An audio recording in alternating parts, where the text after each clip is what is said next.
I can hear whimpering. I'd actually forgotten what the smell of a dog was like. Isn't it divine? It is It's so comforting. Yeah, and Jane has got it in her arms. These little blokes aren't on the bugle any more than any dog. It's just got that comforting baby Labrador smell.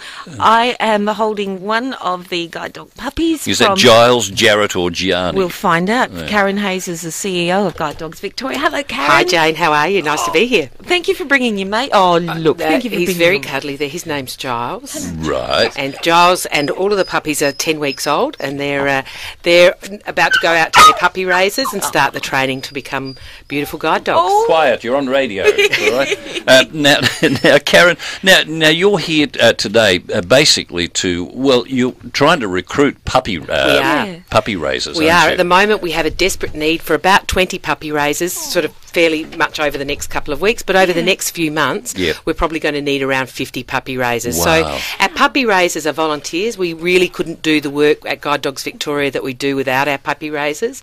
And basically it involves taking the puppies at the age of around 8 weeks. Yes. And they go out to families and they work with our trainers during the course of a year. Oh, so there is expert trainers there on hand. Yes. So the puppy raising family basically works with our trainers to do basic training during the course of that year, and then they come back to guide dogs at the end of that year and are assessed for their appropriateness as a guide dog, and then they go through very intensive training to become a beautiful guide dog to provide independence for somebody who's blind or vision impaired. And you have to live in a certain area?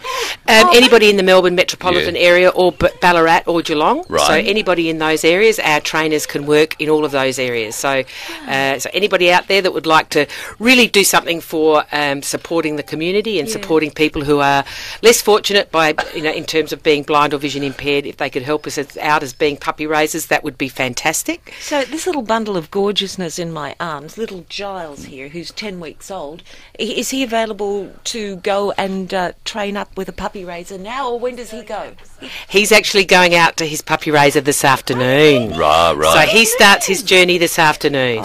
But we've got other puppies in at our breeding centre. So we breed about 160 puppies a year. Wow. And so we've got puppies in our breeding centre at the moment who will be ready to go out to puppy raisers over the course of the next few weeks. Now, Chris Miller, who does nights here at That's Magic, he's been a puppy raiser, and he has. said there's such a wrench at the end of 12 months to sort of hand them back over to you guys. But you've got a sort of a system whereby you can actually provide them with another puppy. That's exactly right. Chris and his family have been wonderful puppy raisers. And look, everybody does say at the end, how do you give them back? But I guess this is where you really have to think about the greater good of what it is you're doing, and the enormous benefit that this dog is going to provide to somebody who's blind or vision impaired.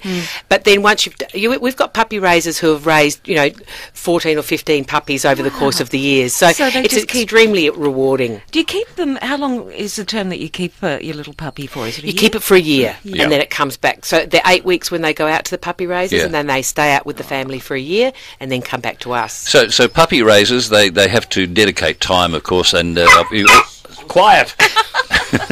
Are you allowed to yell at them? No. Does